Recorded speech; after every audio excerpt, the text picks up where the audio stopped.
patricios y plebeyos están al borde de la ruptura.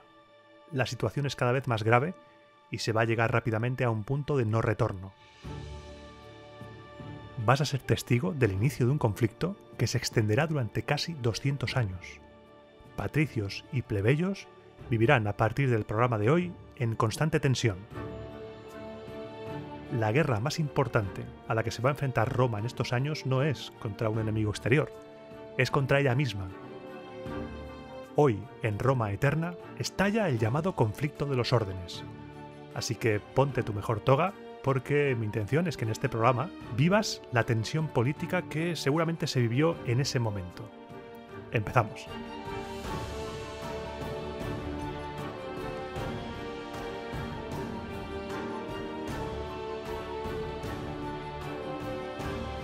Tras el programa anterior en el que me centré en la política exterior y vivimos toda una serie de campañas militares con mayor o menor éxito para Roma y sus cónsules, hasta que llegamos a la epiquísima, a la par que seguramente inventada, batalla del lago Regilo, hoy, como te prometí, me voy a centrar en la creciente tensión que se vivía dentro de Roma. Vamos a vivir solamente dentro de las murallas.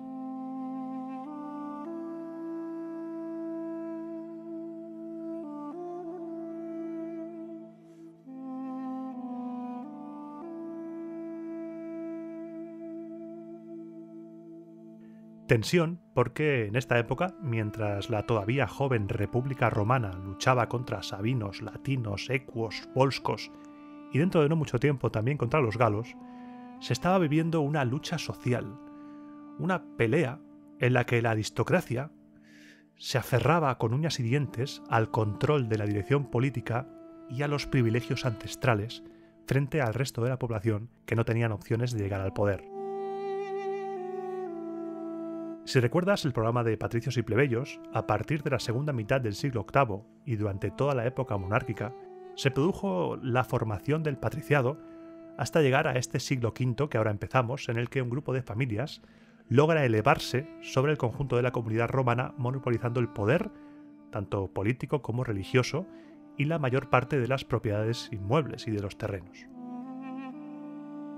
El siglo V, tanto en Roma como en la península itálica, va a ser un siglo durísimo. No solo porque será un siglo de conflicto constante entre patricios y plebeyos. Por la arqueología, sabemos que durante ese siglo se detuvo la producción de cerámica, se detuvo la construcción de templos. Algo ocurrió. Podemos pintar un retrato del siglo V como un siglo con una fuerte crisis económica y con hambruna generalizada. Problemas que puede que ocasionaran los cambios sociales que se fueron viviendo ya a finales del siglo VI, con ese fin de las monarquías orientalizantes y con el auge de la aristocracia militar y económica cuya intención era monopolizar todo. En Roma lo vemos con el auge del patriciado y la caída de la monarquía. Si te fijas, los últimos reyes de Roma intentaron limitar el poder de esa pujante aristocracia. ¿Recuerdas los últimos programas de la serie de la monarquía? Monarcas de corte populista, que cimentaban su poder a base de favorecer a la plebe. Siempre estará en nuestros corazones ese gran Servio Tulio marcándose un all-in pagando todas las deudas del pueblo. Pero poco a poco, estas familias patricias fueron destacándose sobre el resto de la población libre, sobre la plebs, sobre la muchedumbre, como una aristocracia inaccesible, como un club selecto, un club cerrado.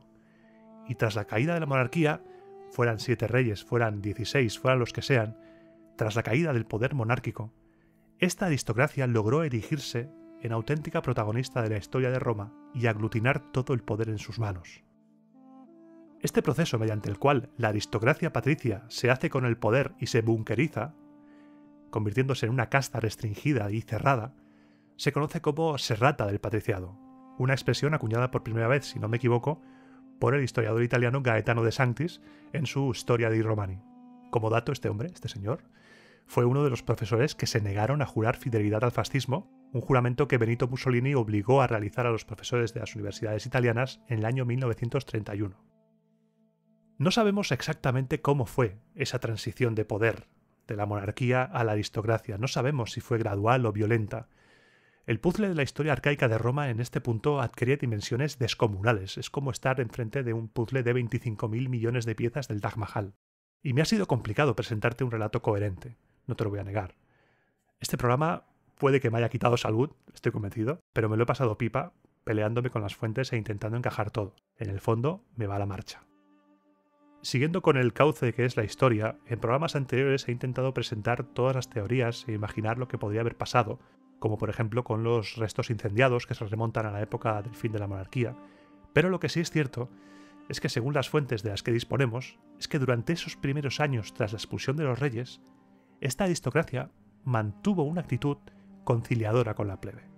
No estaba la situación como para hacer otra cosa, rodeados de enemigos, en conflicto constante, con todavía el soberbio por ahí coleando, no convenía tener mosqueada a la plebe. Y aquí nos encontramos una vez más con que nuestras fuentes cuentan lo mismo pero diferente, lo cambian. Los relatos de Tito Livio y de Dionisio de Carnaso cambian años, nombres, lugares, enemigos, estamos ante un relato puramente inventado, pero necesario de contar, porque nos da las claves para entender lo que sucederá después en la ciudad. Parece ser que, más o menos, el punto de inflexión en esa actitud de los patricios para con la plebe es la batalla del lago Regilo y lo que sucedió después. Para Tito, por ejemplo, fue la muerte del tirano, la muerte de Tarquinio el soberbio, mientras que Dionisio nos explica un relato mucho más natural, como una sucesión de mentiras y decepciones que van cabreando más y más a la plebe hasta llegar al inevitable estallido social que acabará con la secesión de la plebe al Monte Sacro, que según la cronología más aceptada, se produjo en el año 494. Briconsejo. Cuando en cualquier sitio leas o escuches la expresión cronología más aceptada, significa que a todas luces estás ante un invent, pero que la comunidad académica se ha puesto de acuerdo para consensuar una fecha para ese evento concreto. Como te decía, parece que la victoria romana en la batalla del lago Regilo lo cambió todo. A partir de ese momento, cuando la amenaza, según las fuentes, de que volviera la monarquía se diluyó por completo, los patricios se fueron radicalizando con el propósito de convertirse en una casta cerrada, que tuviera todos los privilegios mediante el control exclusivo de los órganos de gobierno, de la religión, del derecho y de los recursos económicos. La República Romana se convirtió en este momento en un régimen oligárquico de base gentilicia, de base de gens familiar, en el que las familias patricias se reservaron el monopolio de todos los aspectos de la vida pública, impidiendo que accedieran nuevos miembros a su casta por medio de matrimonios endógenos. Solo tenían validez jurídica las uniones entre parejas del estamento patricio. Esto se irá relajando poco a poco, pero tenemos que durante el siglo V se va a colocar a la cabeza del Estado romano el antiguo Consejo Real, el Senado. Se convertirá en órgano permanente de la oligarquía cuyos miembros, los patres, ejercían la soberanía a través de su autoritas.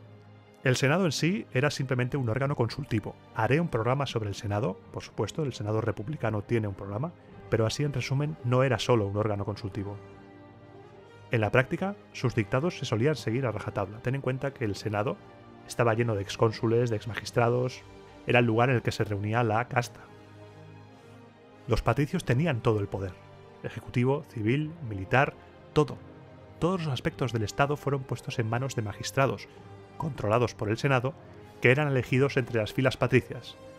El Estado romano se convirtió así en una suerte de patricios, por patricios y para patricios.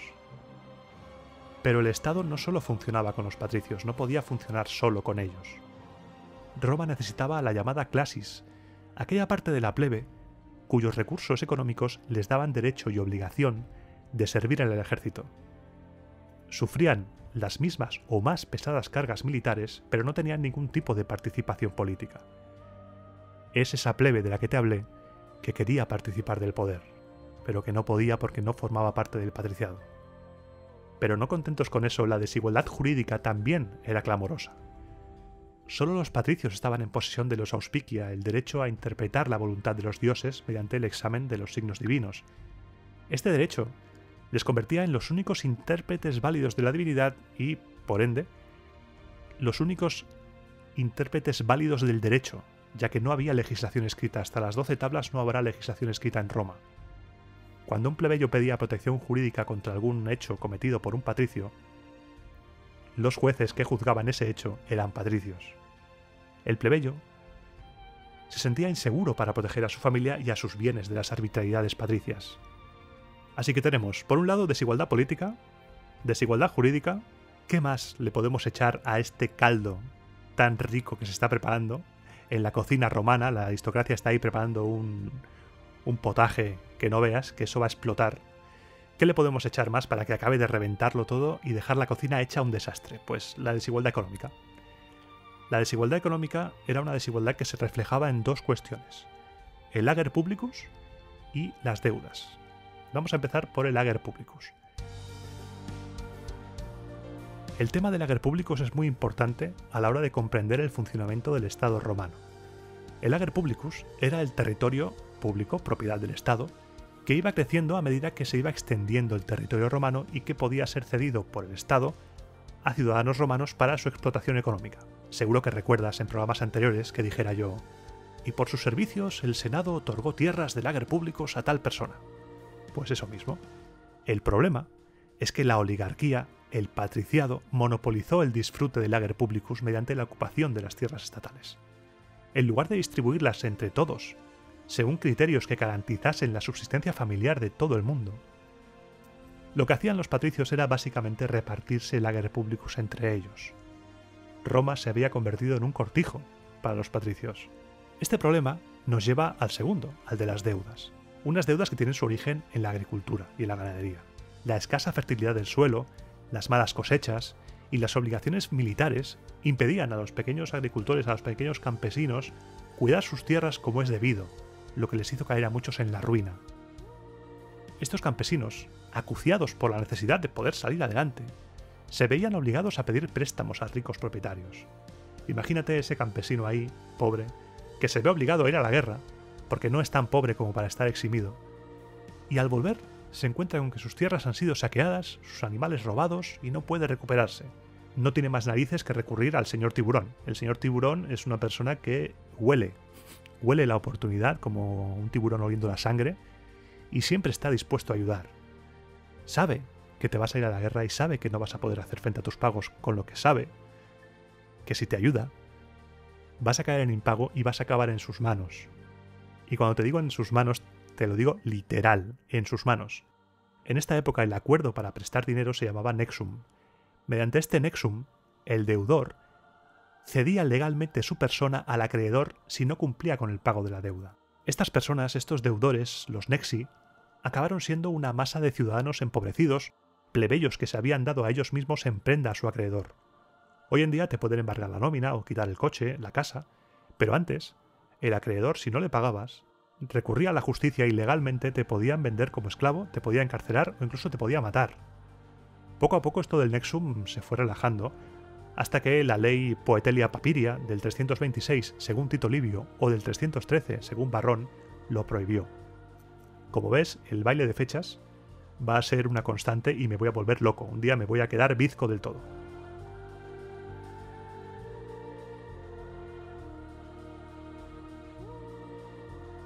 Así que antes de avanzar, recapitulemos. Cae la monarquía, la república acaba en manos de una oligarquía cerrada que maneja al Estado a su antojo, con el poder político, civil, jurídico, religioso, económico, lo tiene todo. Esto lo que generó fue un sentimiento antipatricio. No un sentimiento de clase plebeya, no. Un sentimiento antipatricio. Porque la plebe no era una. No había una única plebe. Cada uno ahí iba por sus intereses. Los más pobres por un lado, los más ricos entre la plebe por otro. No había un sentido de pertenencia a una clase desfavorecida. Había un sentido de: estos de aquí nos están fastidiando.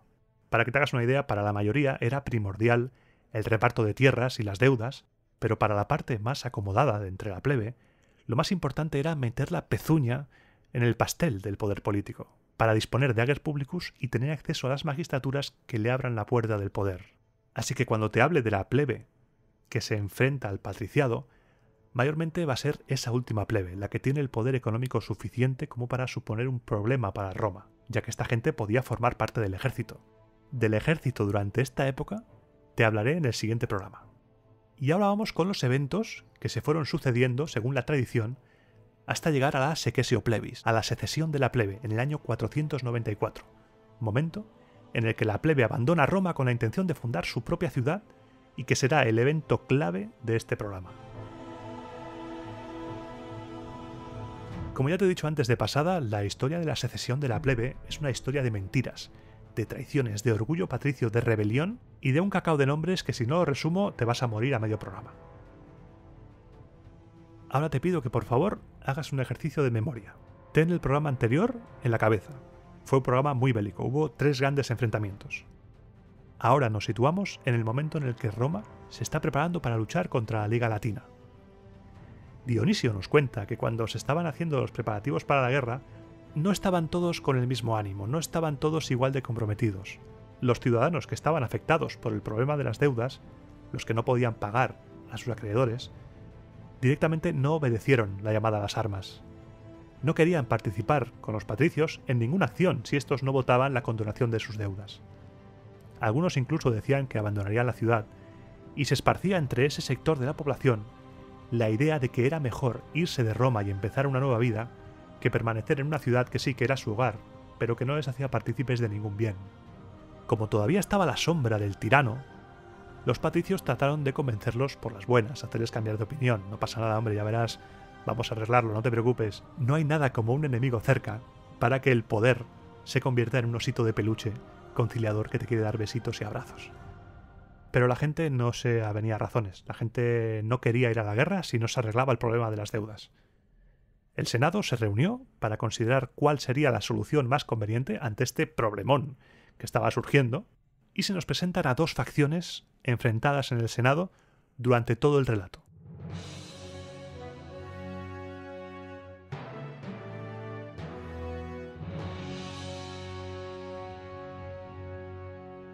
Tanto Tito como Dionisio coinciden aquí y nos presentan, por un lado, los senadores, y cito textualmente, de carácter razonable y de moderada fortuna, que estaban a favor de condonar las deudas a los pobres y comprar, por poco dinero, la lealtad de los ciudadanos, pues la concordia haría obtener grandes beneficios al Estado, y por otro, tenemos a los senadores más poderosos económicamente, que estaban radicalmente en contra de conceder nada a la plebe. Entre estos senadores poderosos había, por supuesto, un nutrido grupo de grandes prestamistas. Estamos quizá ante uno de los primeros lobbies conocidos. Aquí tenemos que evitar una vez más la trampa del presentismo y de intentar identificar a estas 2 facciones como la izquierda y la derecha. Nada más lejos de la realidad. Abandonemos cualquier idea contemporánea. Esto no es comparable a lo que la Revolución Francesa nos dejó como izquierda y derecha. Esto es, y en el fondo ha sido siempre así, y sigue siéndolo, los de arriba contra los de abajo, los poderosos contra los humildes, o los humildes contra los poderosos, como lo quieras llamar. Porque, aunque estuvieran a favor de ayudar a la plebe, la facción más conciliadora del Senado no dejaba de ser parte de esa casta patricia, que quería ayudar a la plebe sí, pero solo con el fin de mantener la concordia, no para ayudarles de verdad. Bueno, y antes de que se me vaya la olla con esta explicación, vamos a seguir con las 2 facciones. El líder, si se le puede decir así, de esta facción más conciliadora con la plebe era Marco Valerio, hijo de Publio Valerio, nuestro amigo, Mr. Casoplón. Este hombre, Marco Valerio, sostenía que quienes combaten por idénticos intereses están animados por una idéntica ambición, mientras que a quienes no van a obtener ningún beneficio, nada los empuja a ser valientes. Este es un pensamiento que se puede aplicar a todos los aspectos de la vida. Marco Valerio además se hizo eco de que la idea más repetida entre la gente era que la única recompensa que les esperaba a los plebeyos tras sangrar por Roma eran las cadenas de la esclavitud si no conseguían pagar sus deudas. Marco Valerio avisó al Senado de que en el caso de que el pueblo se enemistara con ellos, la cosa se iba a poner realmente complicada. Porque una opción es que se vayan, sí, vale, pero ¿y si se alían con el soberbio y se levantan en armas? En este punto de la historia, Tarquinio todavía no había muerto, y el fantasma de la monarquía estaba muy presente en el Senado. Valerio creía firmemente que el Senado debía hacer cualquier cosa con tal de aplacar a la plebe y tenerla de su lado, pues juntos y en buena armonía se podría llegar más lejos. Alguien implicado lucha mejor que alguien obligado, eso está claro. Contra esta facción favorable a conceder lo que la plebe pedía se alzaba la facción aristocrática, con un señor llamado Apio Claudio Sabino como líder. ¿Te acuerdas de ese Atius Clausus Tito Claudio del programa anterior al que Roma le dio media ciudad como si fuera el fichaje estrella? Pues aquí se convierte en Apio Claudio Sabino y además se convierte en un patricio poderoso, un terrateniente potente líder de la facción aristocrática y en algunos momentos el gran enemigo de la plebe. Apio Claudio aconsejó al Senado hacer todo lo contrario a lo que había recomendado Valerio. Para Apio, las rivalidades internas no se solucionarían con una abolición de las deudas, sino que se harían todavía más enconadas, porque las penurias pasarían de los pobres a los ricos. Aquí Apio Claudio nos dibuja un escenario en el cual los prestamistas que habían prestado su dinero de repente se quedarían sin nada. Según él, esto provocaría que se dejaran de conceder préstamos porque no habría seguridad de cumplimiento por parte de la parte deudora. Para Apio, conceder a la plebe la abolición de las deudas era el apocalipsis directamente. Me vas a disculpar la frase muy actual, pero para Apio Claudio había que salvar la economía. Retrató un escenario en el que el pobre multimillonario estaría a merced del plebeyo ocioso y cara dura que se convertiría en tirano. Tampoco hay que generalizar, por supuesto que habría plebeyos ociosos y caraduras y por supuesto que habría gente multimillonaria con buena fe, pero no era lo más común. Además, Apio restó importancia al impacto real de los plebeyos sumidos en las deudas, ya que recordó que según el censo, esta gente tenía las rentas más bajas y ocupaban las últimas posiciones en las batallas. Su utilidad en el combate era mínima, eran simples fuerzas de apoyo de la falange. Apio recomendó que antes de ayudar a la gente se investigara el motivo por el que había llegado a esa situación. Si se demostraba que había malgastado su dinero en placeres, que no recibiera ninguna ayuda, pero en cambio, si se había arruinado por una suerte adversa, que fueran favorecidos con sus propias fortunas, con las fortunas de los prestamistas. Esta es una medida más o menos lógica. Además estaba en contra de regular la esclavitud por deudas. Dijo que los acreedores actuarían de buena fe, sin que ninguna ley les obligara, contra todos los que se hubieran arruinado por mala suerte, una especie de libre mercado que se regula solo por arte de magia, confiando en la buena voluntad de la gente.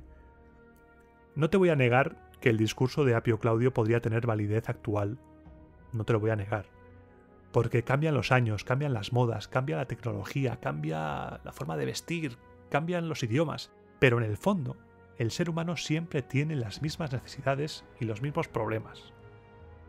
La propuesta de Apio Claudio era sencilla y tenía lógica: ayudar a todo aquel que quisiera participar en la guerra y mandar a paseo, sin contemplaciones, a quienes pretendieran poner condiciones a Roma.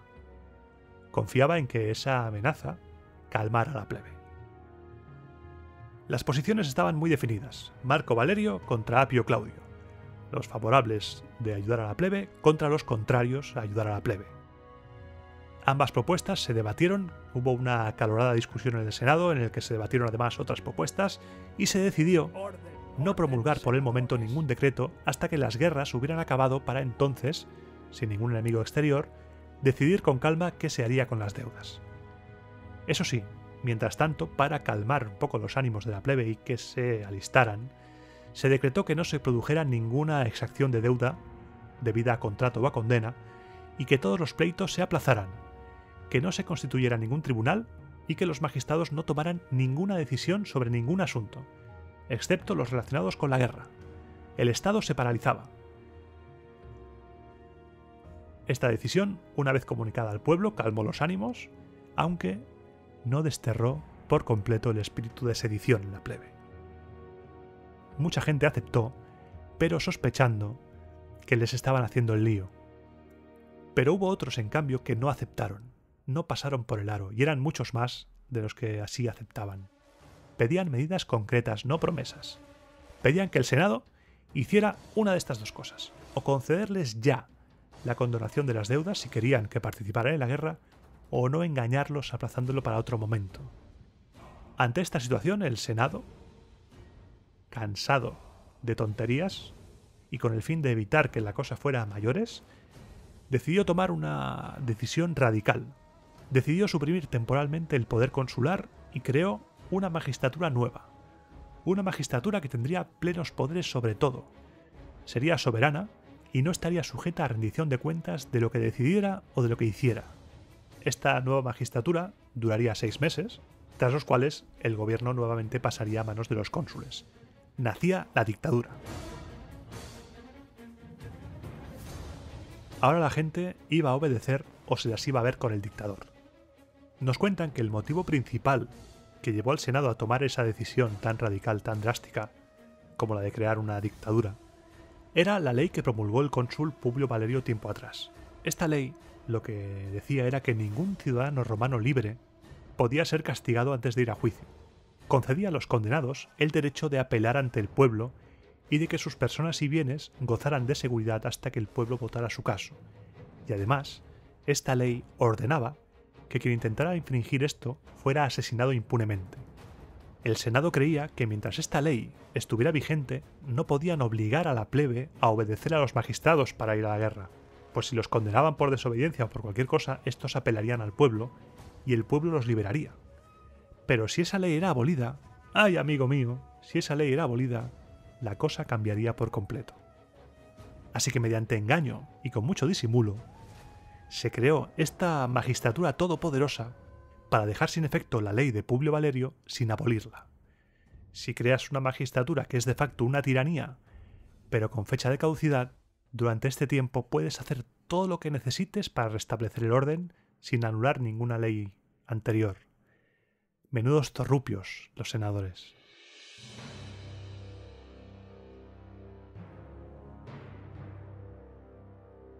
Así que el Senado dictó el decreto siguiente. Los entonces cónsules, Larcio y Clelio, renunciarían a su poder, así como todos aquellos que ostentaran alguna magistratura o tuvieran alguna función pública, y que a un solo hombre al que el Senado eligiera y el pueblo confirmara, se le entregaría el poder de todos los magistrados y gobernaría por un tiempo no superior a 6 meses, con una autoridad superior a la de los cónsules. El Senado acababa de dar un golpe de Estado con fecha de caducidad y que se podría usar en cualquier momento. Los plebeyos, sin darse cuenta del sentido que tenía este decreto, sancionaron con su voto las decisiones del Senado y permitieron a los senadores que ellos solos deliberaran y eligieran a quién había de gobernar como dictador. Se viene fortísimo. Porque ahora tenemos un problema. ¿Quién es la persona indicada para el cargo? ¿A quién elegimos para el cargo? Los senadores creían que la persona ideal debía ser alguien dispuesta para la acción, con mucha experiencia militar y además prudente, sensato, y que no se le fuera la olla con el poder que tendría en sus manos. Sobre todo que no nos pise lo fregado, debía ser la frase que rondara las cabezas de los senadores. Pero por encima de todas estas cualidades, se necesitaba alguien que supiera gobernar con firmeza y que no fuera a mostrarse blando frente a los desobedientes, cualidad que era necesaria sobre todo ahora, en este momento. El candidato preferido por casi todos los senadores era uno de los cónsules, Tito Larcio, pues Clelio, pese a ser superior en virtudes políticas, no era un hombre de acción, ni un hombre de guerra, ni era apto para mandar, ni capaz de inspirar temor, sino que era moderado a la hora de castigar a los desobedientes. Pero no se veían capaces de nombrar dictador a Tito Larcio porque sentían vergüenza de despojar a uno de los cónsules del poder que legalmente poseía y otorgárselo a otro, convirtiéndolo de facto en un poder superior al de un rey. Tampoco se la querían jugar apostando por Tito Larcio porque temían que Clelio, el otro cónsul, se lo tomase a mal y buscara venganza. Era una papeleta complicada. Nadie se atrevía a decir en público lo que pensaba y nadie se ponía de acuerdo. Estuvieron horas debatiendo, hasta que se acordó mantener igual dignidad para ambos cónsules y que fueran ellos mismos quienes eligieran al más capacitado para gobernar. Bueno, bien. Cuando los cónsules recibieron el poder de decidir cuál de ellos era el más apto para gobernar, se produjo el girito que nadie esperaba. Cada uno manifestaba que no era él quien merecía el mando, sino el otro. Como cuando abres la puerta a alguien, le dices pasa, y te dice no, pasa tú primero. Y tú no, pasa. Y no, tú, pasa tú. Pues igual, pero con toga y todo un día entero. Los demás senadores estaban flipando. Pensarían, ¿pero qué está pasando? ¿Qué pasa, que no quiere el poder esta gente o qué? Algún mal pensado seguro que pensaría que ninguno quería comerse el marrón y se lo estaba intentando encasquetar al otro. No, a mí este marrón, tú eres mejor que yo, no te preocupes, sí, tú lo vas a hacer bien, hombre, yo no. Y así estuvieron todo el día. Al día siguiente se reunió otra vez el Senado. Larcio siguió haciéndose de rogar, no, yo no, hombre, no, tú mejor, Clelio, tú mejor.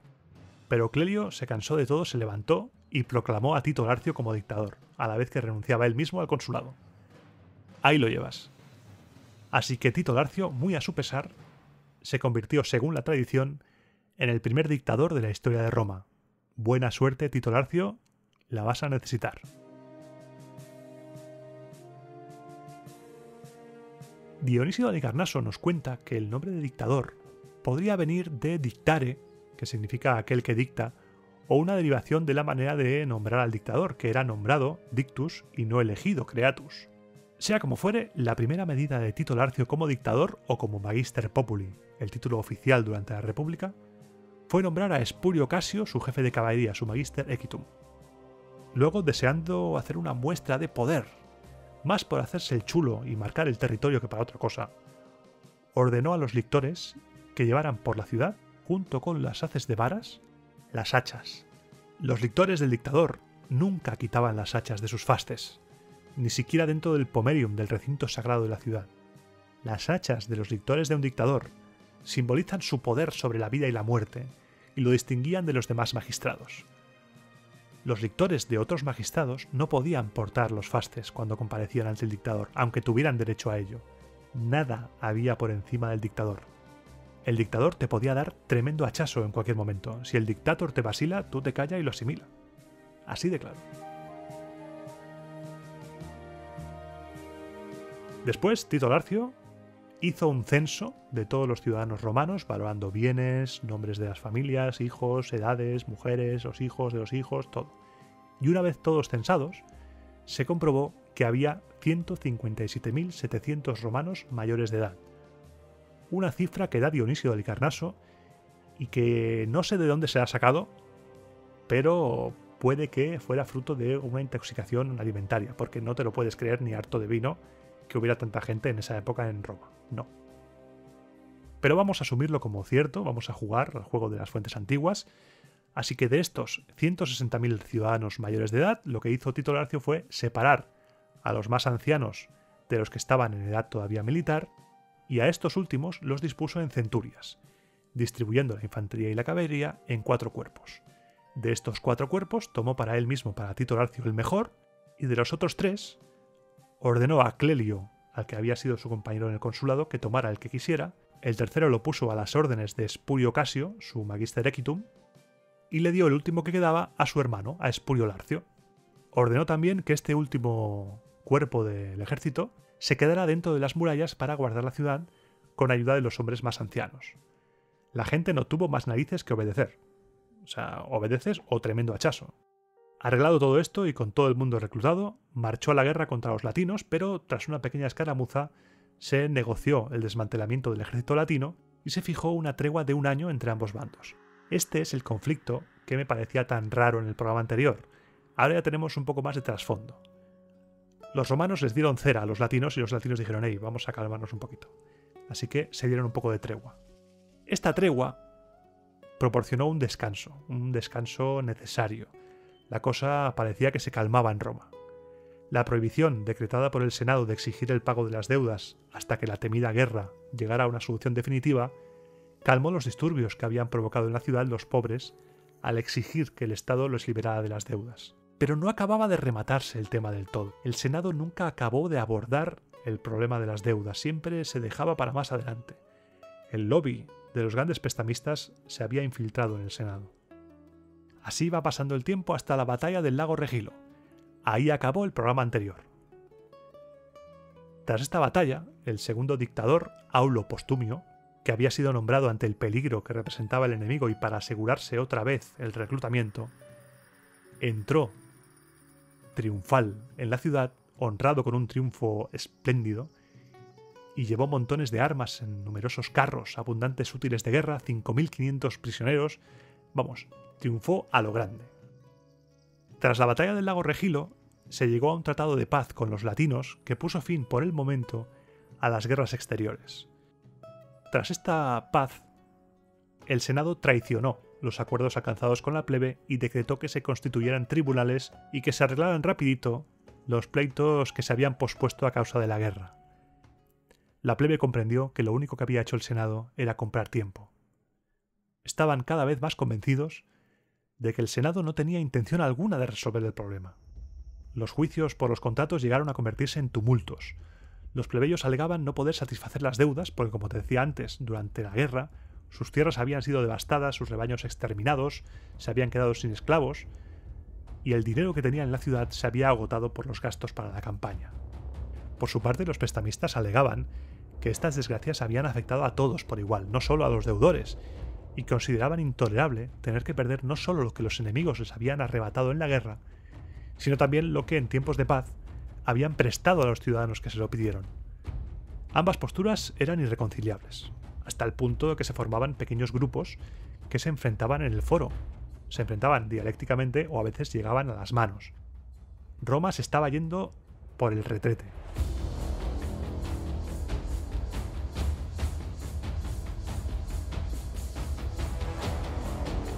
Cuando Postumio vio que la cosa se estaba yendo por el desagüe, decidió escapar de la tormenta política y renunció a la dictadura mientras todavía gozaba de la estima de todos, por haber dado la victoria en la batalla del lago Regilo. Sin finalizar el tiempo del mandato dijo: bueno, chavales, la paz os dejo, mi paz os doy, seguid rezando, que yo me voy.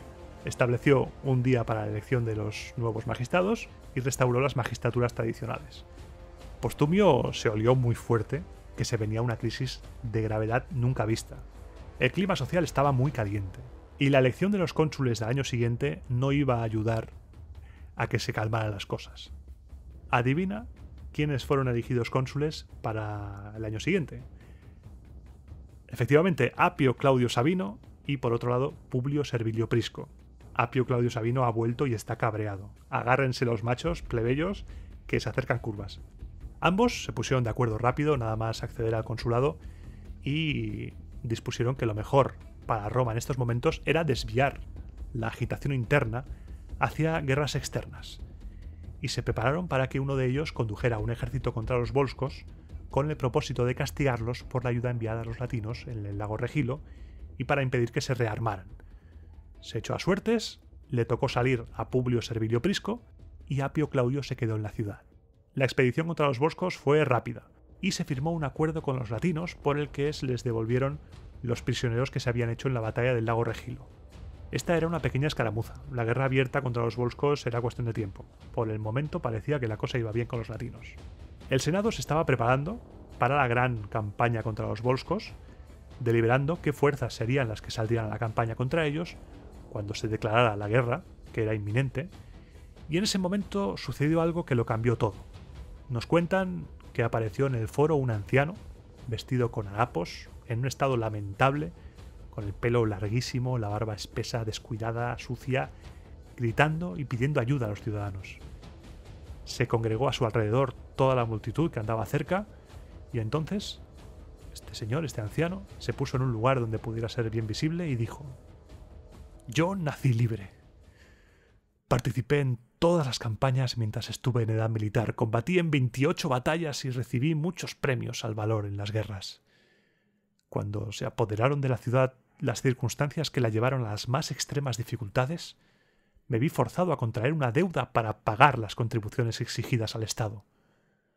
Como no tenía con qué liquidar la deuda, puesto que los enemigos habían devastado mis tierras y la falta de alimentos había agotado los bienes que tenía en la ciudad, mi acreedor me llevó como esclavo junto con mis 2 hijos, y por replicar a mi amo cuando me ordenó un trabajo difícil, recibí muchos latigazos». Tras pronunciar estas palabras, se quitó los harapos, se quitó la ropa, mostró el pecho lleno de heridas y la espalda cubierta de sangre por los golpes recibidos, junto con las cicatrices de haber sangrado por Roma. Al verlo, la gente empezó a gritar, a lamentarse. El Senado, por el alboroto que se creó, suspendió la sesión. Los pobres empezaron a correr por toda la ciudad, lamentando su suerte y pidiendo a sus vecinos que los ayudaran. Los que sufrían esclavitud por deuda salieron de las casas con largas melenas, con cadenas, grilletes, en un estado lamentable, sin que nadie se atreviera a enfrentárseles. Y si alguien se hubiera atrevido a tocar solo a uno, hubiera sido despedazado en el intento. Tal era el furor que se apoderó del pueblo en aquellos momentos. En poco tiempo el foro se llenó de todos aquellos que habían escapado de sus prisiones. La revuelta parecía haber estallado. Ambos cónsules, Servilio y Apio, dieron orden de reprimir inmediatamente la revuelta, pero la cosa se había ido completamente de madre. La multitud gritaba a los cónsules, les enseñaba las cadenas, gritaba que eso se habían ganado como recompensa por luchar por Roma. La gente rodeó la curia con intención de asaltarla. La plebe asaltaría al Senado si éste no se reunía inmediatamente para solucionar el problema de las deudas. Pero no había senadores disponibles para iniciar la sesión. Se habían escapado todos. La mayoría, en cuanto vieron problemas, dijeron «venga, hasta luego», y escaparon del foro. No había senadores. La muchedumbre pensaba que le estaban engañando otra vez. Por suerte, en ese momento, cuando la autoridad consular estaba al límite y todo parecía indicar que la plebe arrasaría con la curia, aparecieron más senadores, con lo que se llegó al número mínimo para abrir sesión del Senado, y los senadores se cerraron a cal y canto dentro de la curia. Imagínate el ambiente en el Senado en ese momento. Afuera, gritos, tumulto, golpes. Gente completamente desquiciada, queriendo asaltar el Senado, queriendo una solución ya, exigiendo una solución ya. Y los senadores, con miedo, encerrados. Había que llegar a una solución.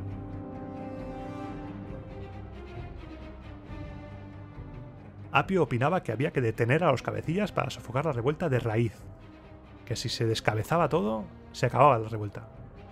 Servilio todavía se mostraba a favor de resolver el problema de las deudas por las buenas. Decía que no había que echar más leña al fuego, que había que resolver el problema, no utilizar la fuerza.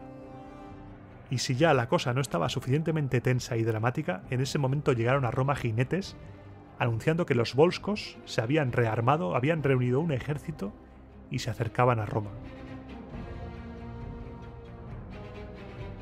La plebe, como te puedes imaginar, celebró las noticias. Se pusieron a festejar. Preferían estar en manos extranjeras que sufrir la esclavitud en su propia casa. El Senado, en cambio, no recibió tan bien las noticias y cundió la desesperación entre los patres. Se pidió a Servilio que, por favor, aplacara la ira de la plebe para que ayudara a defender la ciudad.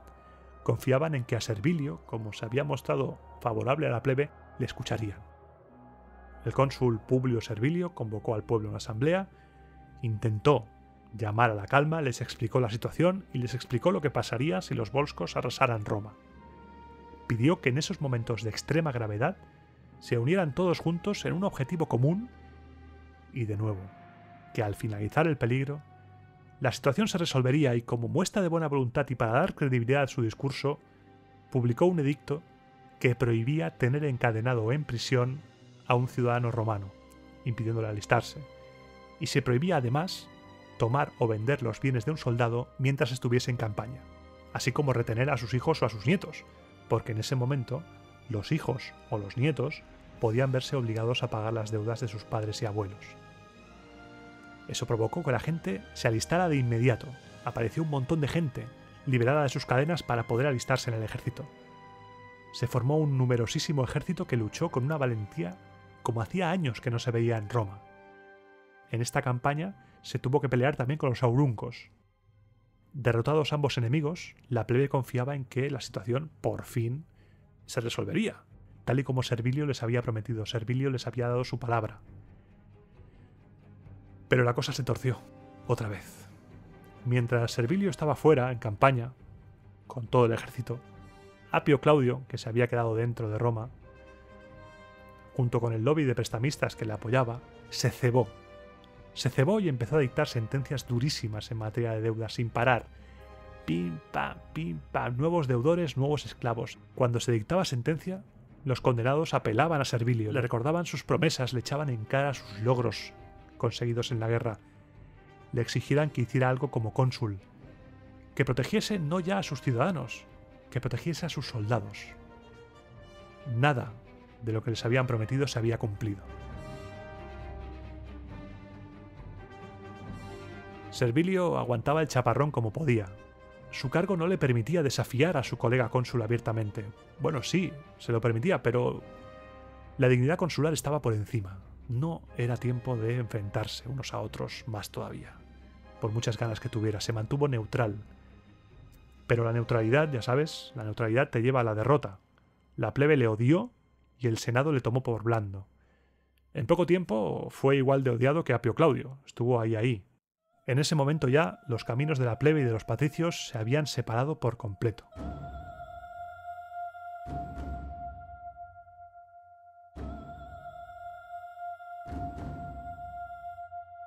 Cada vez que un deudor era entregado a la justicia, llegaba corriendo de todas direcciones un montón de gente que boicoteaba el juicio y una vez dictada sentencia nadie la obedecía. Se recurría a la violencia para evitar que el deudor fuera entregado al acreedor. Y como si estuviéramos encerrados en un día de la marmota permanente, los sabinos otra vez en pie de guerra. Y el Senado dictó otro decreto de alistamiento y, oh sorpresa, no se alistó nadie. La plebe estaba a otra cosa, la plebe se había desconectado ya de Roma. Se reunían en secreto, por la noche. Algo muy grave se estaba cociendo. Llegó el fin del mandato de Apio Claudio y de Publio Servilio, y los siguientes cónsules fueron Aulo Verginio y Tito Veturio. Estamos en el año 494. La plebe seguía lo suyo. Con tal de no tomar decisiones drásticas a plena luz del día en el foro, se reunían por la noche en el Aventino, en secreto. Los cónsules se enteraron de estas reuniones clandestinas e informaron al Senado. Esta noticia cayó como una bomba. La bronca política se desató. Ya no había una sola Roma, había dos: la Roma del Senado y la Roma del pueblo de Roma. Y aquí, la inclinación política de Tito Livio asomó la patita. No dejamos de ser personas y de tener ideas propias, y aquí se le escapa a Tito Livio y dice textualmente que un hombre de verdad, como lo fue Apio Claudio, hubiera disuelto al instante aquellas reuniones. El Senado, tras una buena bronca, ríete tú de la política italiana actual o de la política española, decidió entonces reclutar a todo el mundo para que la plebe no estuviera ociosa. Se levantó la sesión, los cónsules subieron al tribunal, en el foro, y empezaron a llamar a los ciudadanos de uno en uno, sin recibir respuesta. Nadie contestaba cuando mencionaban su nombre. La gente gritaba que hasta que no se cumplieran los compromisos no habría ni un solo soldado más. Estaban hartos de que el Senado les engañara una y otra vez. Los cónsules, viendo que no había respuesta alguna por parte de la plebe, se volvieron a meter en la curia y preguntaron al Senado: a ver, patres, ¿qué hacemos ahora? La plebe está en rebelión. En ese momento los senadores más jóvenes, que suelen ser los más radicales, se abalanzaron violentamente sobre los cónsules y les invitaron a dimitir de sus puestos si no tenían el coraje suficiente como para imponer la autoridad consular sobre la plebe. Los cónsules en ese momento lanzaron un aviso profético. No nos dicen quién de los dos lo dijo, pero nos dicen que se pronunció lo siguiente: no diréis que no se os previno, senadores. Estamos en presencia de una sedición de largo alcance. Pedimos que los que más nos echan en cara nuestra falta de energía nos acompañen a efectuar el alistamiento. Actuaremos según el criterio de los más duros de vosotros, puesto que así lo queréis. Los cónsules y senadores volvieron al tribunal y, con toda la intención del mundo, mandaron llamar por su nombre a uno de los rebeldes que estaban más a la vista. Esa persona no contestó. Se mantuvo quieto, con la mirada fija en los cónsules, desafiando. Se mascaba la tragedia. La gente empezó a rodear a esa persona para evitar una más que probable intervención por la fuerza. Intervención que no se haría esperar. Los cónsules, viendo el desafío intolerable que se estaba planteando, enviaron a un lictor para que detuviera a esa persona. La propia gente hizo retroceder al lictor. Los senadores, indignados ante esa falta de respeto, bajaron del tribunal para ayudar al lictor. En ese momento la gente dejó de lado al lictor, al que no le hicieron nada, simplemente evitaron que hiciera la detención, y se centró en los senadores. Gritos, empujones, zarandeos. Por suerte, la cosa no llegó a mayores porque los cónsules intervinieron para calmar los ánimos. Y el Senado se volvió a encerrar. Había que hacer algo ya. Habían perdido por completo la autoridad ante el pueblo. Después de reprocharse unos a otros su actitud, empezaron a debatir qué podían hacer para solucionar esto de una vez. Algunos decían que había que cumplir con los que habían cumplido con el Estado, pero Apio Claudio, bastante exaltado, era partidario de tomar medidas más drásticas. Se levantó, se agarró fuerte a su toga y dijo: nombremos un dictador, cuyas decisiones sean inapelables, y en el acto ese furor que lo está inflamando todo se acallará. Que entonces me venga alguien con empujones al dictor, sabiendo que el derecho sobre su espalda y sobre su vida lo tiene exclusiva aquel cuya majestad ultrajare. La propuesta de Apio Claudio era dura, era cruel, no era la mejor, no era la más recomendable en ese momento porque es fuego con fuego. pero se decidió que fuera la que se llevase a cabo. Y poco faltó para que el propio Apio Claudio fuera nombrado dictador, cosa que ya habría acabado de incendiar por completo Roma. Porque además, otra vez, repitiéndose el mismo patrón, los volscos, los equos y los sabinos estaban en armas contra Roma.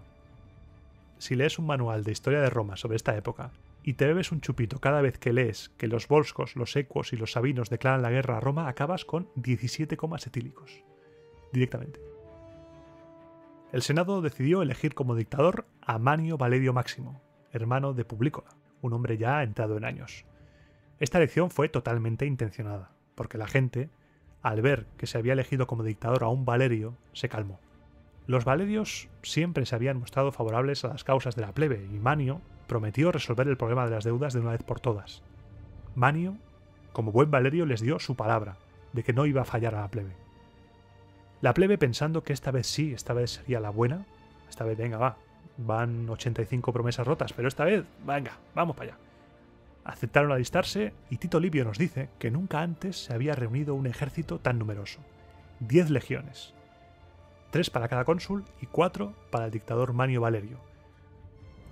Como a Dionisio, en su cabeza era espectacular, pero no te lo creas. Esta cifra es absolutamente increíble para la época. Este ejército consiguió vencer la guerra contra sabinos, volscos y equos y volvió triunfante a Roma. Logrado así un triple éxito militar, la preocupación por la solución de los problemas internos no remitía ni en el Senado ni en la plebe. No nos hemos olvidado de este problema, senadores, que lo sepáis, que estamos ahí, está ahí. Valerio, una vez que todos estuvieron de nuevo en Roma, presentó al Senado una propuesta, dando prioridad sobre todas las demás en favor del pueblo victorioso, e introdujo en el orden del día la cuestión de las deudas. El Senado, con una mayoría en manos del lobby de los prestamistas, rechazó el orden del día. Se negó en redondo a debatir el asunto de las deudas. Manio Valerio, visiblemente contrariado, dijo: «Está visto que no soy persona grata al ser partidario de la concordia. No tardando mucho desearéis, a fe mía, que la plebe romana tenga unos defensores como yo. Por lo que a mí respecta, no voy a seguir alimentando falsas ilusiones en mis conciudadanos ni voy a seguir siendo dictador para nada. Las disensiones interiores y la guerra exterior hicieron esta magistratura necesaria al Estado. La paz está asegurada en el exterior, pero en el interior se la hace inviable. Mi intervención en la sedición será como ciudadano, no como dictador». Después de esto, salió de la curia y con el pueblo como testigo, Manio Valerio dimitió de su cargo como dictador.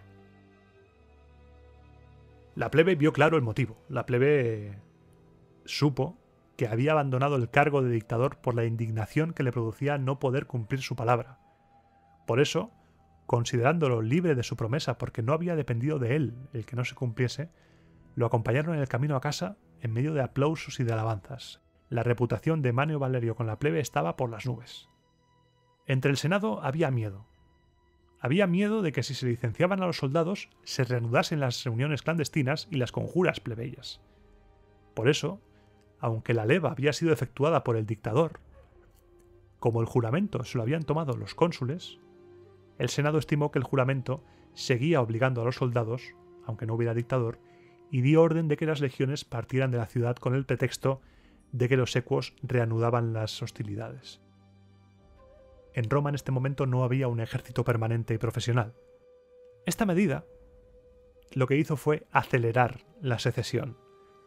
Los soldados, obedeciendo al juramento, salieron de la ciudad, pero el plan ya estaba decidido, el pescado estaba todo vendido ya.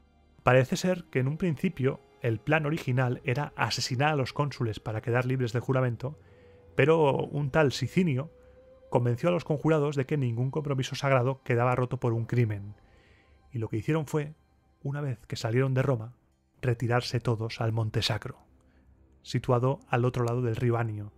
En la comunidad de iVoox y en Twitter dejaré un mapa con la situación de los equos, los volscos, todo esto, para que te hagas una idea visual de dónde se fueron los plebeyos.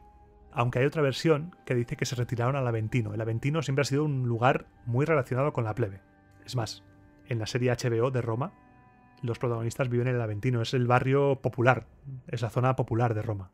Allí, en el Monte Sacro, sin jefe alguno, levantaron un campamento que fortificaron con un foso y una empalizada, y ahí se quedaron tranquilamente durante algunos días sin coger nada más que lo necesario para alimentarse.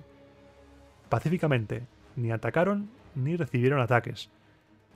La plebe solo quería que los dejaran en paz. Se habían desconectado mentalmente de Roma, ya estaban en otra onda, como cuando los antepasados Rómulo, Remo y toda esta gente decidían irse de sus ciudades para fundar una nueva. Querían fundar una nueva ciudad, querían empezar una nueva vida. En Roma, mientras tanto, reinaba el pánico.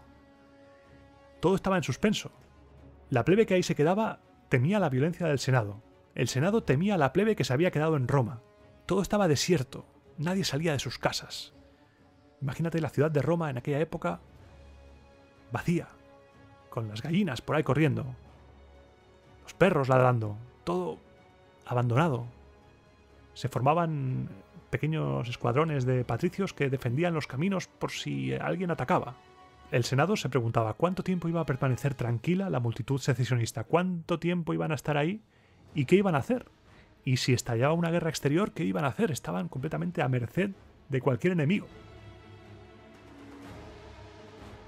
Tras una discusión acalorada, se acordó enviar a la plebe una delegación con Menenio Agripa como portavoz, un hombre elocuente y querido por el pueblo por sus orígenes plebeyos. Aquí Tito nos dice que fue él solo, pero en cambio Dionisio nos dice que fue más gente con él, que fue una delegación con los más ancianos del Senado.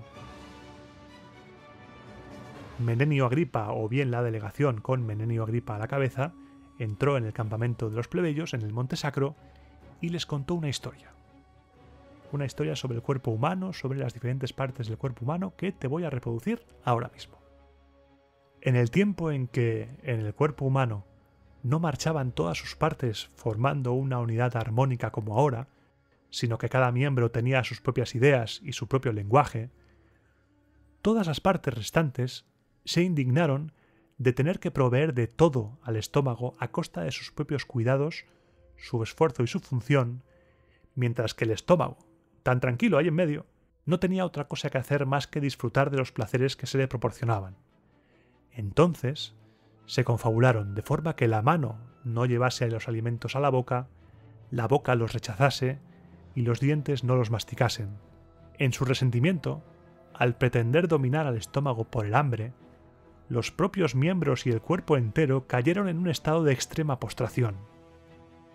Entonces comprendieron que tampoco la función del vientre era tan ociosa, que era alimentado tanto como él alimentaba, remitiendo a todas las partes del cuerpo esta sangre que nos da la vida y la fuerza, repartida por igual entre todas las venas después de elaborarla al digerir los alimentos.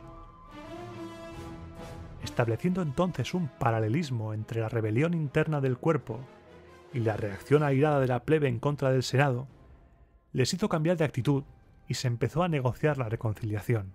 Dionisio nos da más detalles de la secesión de la plebe y nos habla de personajes que Tito Livio no menciona. Por ejemplo, como te decía antes, Tito Livio dice que fue Menenio Agripa solo, pero Dionisio dice que el Senado envió una embajada con los 10 ancianos más ilustres, y además nos cuenta que entre la plebe había un hombre llamado Lucio Junio, como ese Bruto padre de la República, que también pedía que se le llamase Bruto. Este Bruto y un tal Sicinio Veluto nos cuenta Dionisio que eran los cabecillas de la rebelión.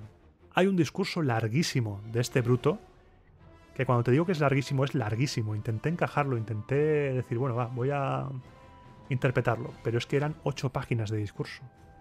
Era muy largo. Lo importante de este Bruto es que, según Dionisio de Halicarnaso, es quien pide que se establezcan los tribunos de la plebe. Dijo que la única seguridad para todos los que temían a los más poderosos era que tuvieran la certeza de que los que querían perjudicarlos no tuvieran el poder para ello. Pues mientras pudieran, a los malvados no les faltarían deseos de cometer maldades. Así pues, su argumento era que si los plebeyos obtenían esa seguridad ya no necesitaban nada más. Menenio le dijo a Bruto que concretara un poco más qué seguridad era la que querían. Concedednos elegir cada año de entre nosotros un cierto número de magistrados sin otro poder que el de ayudar a los plebeyos que hayan sido objetos de injusticia o violencia, y el de no permitir que nadie se vea privado de sus derechos. Os pedimos y suplicamos que, además de las otras concesiones, nos otorguéis este favor, si es que la reconciliación es un hecho y no son solo palabras. El Senado, tras un airado debate, estuvo de acuerdo y el pueblo eligió como magistrados, como tribunos de la plebe, para ese año, a el tal Lucio Junio y a Cayo Sicinio Veluto, que hasta entonces habían sido los jefes de la sedición. Y además de estos, a un tal Cayo Licinio y su hermano Publio, y a Cayo Viselio Ruga. Estos 5 hombres fueron, según Dionisio Halicarnaso, los 5 primeros tribunos de la plebe, elegidos el 4º día antes del Asidus de diciembre, el 10 de diciembre. En esa fecha comenzaba el mandato oficial de los tribunos de la plebe. Realmente no sabemos si esto fue de verdad, no hay ningún argumento concluyente a favor de que esto fuera cierto. No podemos saber si esto es verdad o no. La opinión más moderna dice que todas las secesiones de la plebe son falsas y que el tribunado no fue creado hasta el año 471. Y además el número inicial de tribunos oscila según las fuentes entre 2, 4 y 5. Lo único seguro que tenemos de este tribunado de la plebe es que antes del 449 ya había 10. Para Tito, los elegidos fueron Gayo Licinio y Lucio Albino, y estos eligieron a 3 colegas. Uno de ellos fue Sicinio, el promotor de la insurrección, y de los otros 2 no nos dice nada. Hay quien sostiene que solamente se crearon 2 tribunos en el Monte Sacro y que fue allí donde se dio la ley sacra, el juramento por el que los plebeyos se comprometían entre sí a defenderse y afrontar la hostilidad de los patricios. Terminada la elección, los enviados del Senado consideraron que todos los asuntos para los que habían sido enviados estaban resueltos, parecía que se había llegado a una reconciliación, pero este Bruto, que era muy listo, convocó una asamblea y aconsejó a los plebeyos que hicieran de esta magistratura sagrada e inviolable, consolidando su seguridad con una ley y un juramento. Que nadie obligue a un tribuno de la plebe a hacer algo contra su voluntad, como si se tratara de una persona cualquiera. Ni lo golpee, ni ordene a otro que lo haga, ni lo mate, ni ordene matarlo. Si alguno viola alguna de estas prohibiciones, sea expulsado como impío y sus bienes consagrados a Ceres, y el que mate a alguno de los que realicen estos actos quede libre de culpa. Para que tampoco en el futuro el pueblo pudiera derogar esta ley y permaneciera siempre inamovible, se ordenó que todos los romanos jurasen sobre las víctimas de los sacrificios observar siempre la ley, tanto ellos como sus descendientes, y se añadió al juramento una plegaria: que los dioses celestes y las divinidades subterráneas fueran propicios a los que lo observaran y adversos a los que lo violaran, como culpables del mayor de los sacrilegios. A partir de entonces, se estableció entre los romanos la costumbre de que las personas de los tribunos de la plebe fueran sagradas e inviolables, algo que no siempre se cumplía que se lo cuenten a los hermanos Graco, que llegaremos a ellos. Pobrecicos. Además, pidieron al Senado que les permitieran designar cada año a 2 hombres de la plebe para que ayudaran a los tribunos en lo que les pidieran, para juzgar las causas que estos les encomendaran y para que se encargaran de los lugares públicos y sagrados y del buen abastecimiento del mercado. El Senado también estuvo de acuerdo en eso y eligieron a unos hombres a los que llamaron asistentes y colegas de los tribunos y jueces. Habían nacido también los ediles. La cosa parecía haberse solucionado y la parte más rica de la plebe había conseguido sus objetivos, que era hincar el diente en el pastel del poder, mientras que los plebeyos más humildes vieron cómo su reivindicación no se había resuelto, porque, como te he dicho al principio, el tema de la esclavitud por deudas no se resolvería hasta casi 200 años después.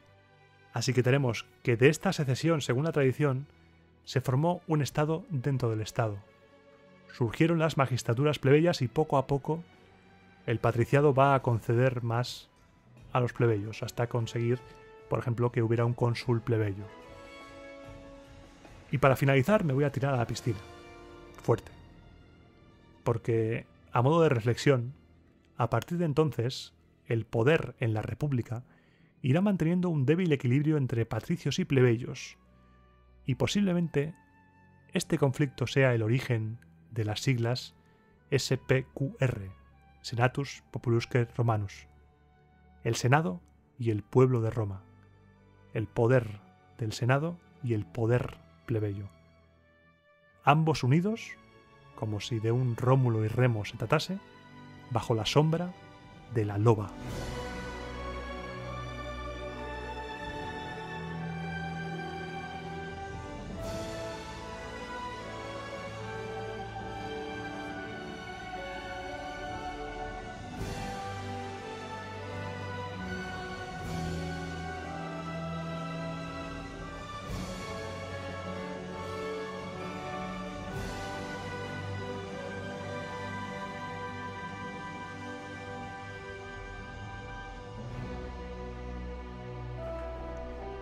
Bueno.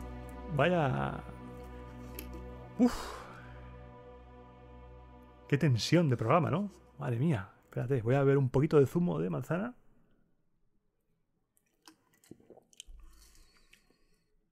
Y empezamos la sección libre. Ya he desistido de ponerle nombre, ya es la sección libre. Ha sido un programa muy intenso. La elaboración del guión me ha supuesto un reto, porque ambos autores te cuentan las cosas de manera diferente, cambian el orden de los sucesos. Yo intento presentar el relato lo más coherente posible, pero a veces es complicado. A veces es muy complicado. Y antes de nada me gustaría darte las gracias por la respuesta abrumadora que he recibido al tema de escribirme el lugar desde donde me escuchas. Ha sido brutal. Es increíble comprobar cómo se escucha el podcast a lo largo de casi todo el mundo. Desde Irlanda, desde Argentina, desde Vindobona en Viena, desde Ancona, Italia, desde Londres, desde Charlotte, North Carolina, USA, desde Matigofen en Austria, incluso alguien desde Abu Dhabi. Juan Carlos Velayos desde Abu Dhabi. También tenemos gente de Guatemala, desde Caracas, Venezuela. En Santiago de Chile también. En México, Nuevo León, en Reykjavik, en Islandia, desde Florida, desde Chile. Es increíble comprobar cómo llega esto a tantas partes del mundo y a tantos rincones. Es maravilloso. De verdad, gracias. Y de todos los rincones de España, de Latinoamérica, de Sudamérica, de partes del mundo. Yo sospechaba que se escucharía desde partes de España, desde un montón. He visto comentarios desde Granada. Tened cuidado que hay terremotos estos días. He grabado esto el 30 de enero. Está la cosa un poco peligrosa con las placas tectónicas ahí chocando. Tened cuidado. Desde Centroamérica, desde Sudamérica, es increíble la acogida del podcast. Muchas gracias. Porque no he podido contestar a los mensajes a todos, pero los he leído y ha sido increíble decir, hostia, que me está escuchando desde ese lugar. También había unos guardias civiles que me escuchaban desde el Dakar, desde una misión internacional. Y digo, hostia, desde tan lejos. Es un orgullo para mí que tú decidas darme tu tiempo para escucharme, para escuchar este humilde podcast que está creciendo bastante y yo me quedo loco. El otro día vi que durante el mes de enero Roma Eterna era tendencia en iVoox. Digo, pero ¿qué está pasando? ¿Qué está pasando? Hostia, es que me quedo sin palabras, de verdad. Me quedo abrumado ante las muestras de cariño y las aportaciones, porque cada vez que me dais un apunte en plan, oye, mira, esto tal, me encanta que sea desde la positividad, porque no somos perfectos, nadie es perfecto, nadie es un dios. Y si me equivoco y me dices, oye, Iván, mira, aquí este autor dice que es diferente, hostia, pues un apunte que enriquece el podcast, porque entre todos estamos haciendo algo grande, porque que el podcast sea tendencia no es cosa mía. Yo hago el podcast, sí, hago el guión, busco la información, lo grabo, tal. Pero quien hace que el podcast sea tendencia eres tú, escuchándolo. Y eso no hay manera de pagarlo con dinero. Yo te lo pago con mi gratitud eterna. Y ojalá algún día poder poder dedicarme a esto y poder hacer Roma eterna, Egipto eterno, no sé, Edad Media eterna, todo eterno. Hacer como una especie de franquicia de podcast ahí que me vas a tener hasta en la sopa. Espérate que al final me voy a emocionar. Soy una pantoja, ya sabes. Y es muy bonito. Yo te lo agradezco de verdad porque está siendo una época muy complicada. Desde principios del año 2020 está siendo muy duro esto, ¿eh? Porque parece que no tiene fin. Parece que no vemos la luz al final del túnel de la pandemia, pero va a verla. O sea, no tengas duda de que la va a ver. Vamos a tardar más o vamos a tardar menos, pero vamos a salir de esta y vamos a poder abrazarnos de nuevo y vamos a poder viajar de nuevo y recuperar nuestra vida normal. Y ahí estaré yo, dándote la vara. Que igual cuando recuperemos la vida normal estamos ya en el imperio, pues puede ser. Puede ser al ritmo que va esto, no sé yo. Pero ahí estaremos. Y si tú quieres, ahí estaré a tu lado. Para seguir acompañándote en tus ratos de tiempo libre, mientras te intentas dormir o mientras estás caminando, haciendo deporte o estás haciendo cualquier cosa. Limpiando, ahí estaré. Y también te quería comentar, el día 3 de febrero se cumplieron 5 años desde que naciera el podcast El Descampao, mi casa, mi alma mater. 5 años de podcast y durante 2 años o 2 años y pico, el tío estuvo sacando podcast semanal. Si yo me vuelvo tarumba sacando un podcast cada 15 días, no me quiero imaginar el nivel de estrés. Porque sí, yo en El Descampao escucharás que tengo un programa sobre Esparta, tengo 2 sobre Roma, pero yo soy colaborador. Al fin y al cabo, la edición, todo el peso de editar el programa y tal, y yo no soy el único colaborador, tiene más, semana a semana recaía en Sergio. Y desde aquí yo le quiero hacer un monumento, porque uno no es consciente de lo que supone un podcast hasta que no se pone a tener su propio podcast. Y me lo paso pipa. Me lo paso genial. Se me pasan las horas volando haciendo el podcast.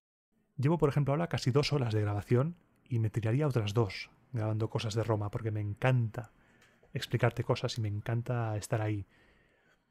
Pero es muy duro. Y tiene un mérito increíble y me alegra que el podcast El Descampado esté llegando donde está llegando porque Sergio se lo merece. Es un titán, es un auténtico campeón monster track del podcasting. Y hablando de podcasting, hace un par de semanas se me olvidó comentarlo en el anterior. Esta sección está siendo un poco recapitulación de todo. Hace 3 o 4 semanas aproximadamente, mi concepción del tiempo a veces es un poco extraña, que te digo el otro día y resulta que fue hace 8 meses, pero esta vez sí, por ahí andará. Me invitaron a un mini taller de podcasting. Celia, la compañera de Abubilla Radio, no sé si te acuerdas, los primeros programas de Roma Eterna, en uno de esos comenté que se emitía también en la emisora rural Abubilla Radio de la zona de La Rioja, Logroño. Pues, claro, cuando pasé a ser iVoox Originals, tuve que cortar la relación con ellos. No pude cederles más el programa. Se los cedía gratuitamente, no pude cederles más el programa porque el compromiso que tienes con iVoox al ser iVoox Originals es ser exclusivo de iVoox. Pues me llamó el otro día y me dijo, oye, Iván, ¿qué te parece participar en un mini taller? Nada, con 4 o 5 personas sobre podcasting. Yo, pues venga, vamos para allá. Yo me apunto a todo. Si tienes un podcast y quieres que aparezca y cuente 4 cosas, yo me apunto. Pues ahí que fue y fue gente súper guay, súper agradable, que quería montar su propio podcast. Y eso es algo que también, que tampoco es que sea yo aquí el dios del podcasting, pero con mi experiencia puedo intentar ayudar a todo aquel que tenga alguna duda. Así que si tienes dudas sobre emprender tu propio proyecto de podcasting, adelante. Comentarios, mail, lo que quieras. Me puedes escribir. Ya de paso recuerdo las vías de contacto. Comentarios en el audio. Mail a romaeternapodcast@gmail.com o bien por Twitter a @romaeternafm. Pues eso, si tienes alguna idea sobre podcast o algo, adelante. Lánzate a hacerlo. No te lo pienses. Si algo te come por dentro y tienes ahí un proyecto que dices, hostia, pues sería interesante hablar de esto o del otro, un podcast sobre esto. Adelante. Quizá pienses que hay muchos podcasts sobre el mismo tema. Pero no hay nadie como tú. Tú eres único. Como tú no lo va a contar nadie más, porque tú eres tú. Así que lánzate a por ello. Disfruta del camino que es el podcasting. No te cierres de entrada. Si no va bien, pues no va bien. Y si va bien, pues adelante. Pero este año y medio que llevamos, este año casi que llevamos ya de pandemia, nos tiene que hacer reflexionar y pensar que la vida es fugaz. Un día estás aquí y el otro día estás con Rómulo, ahí, en el más allá. Así que, a por ello. Si tienes una idea, a por ello. Es el consejo máximo que te puedo dar. Consejos Maximus, legado de las legiones de Vindobona, te puedo dar sobre esto. Y creo que no me dejo nada por comentar. ¿No? Creo que no. Si me dejo algo, ya sabes, en la siguiente sección será comentado. Por último, sí, que durante el programa lo he dicho, el siguiente programa va a ser sobre el ejército romano en la República temprana, en los primeros siglos de la República.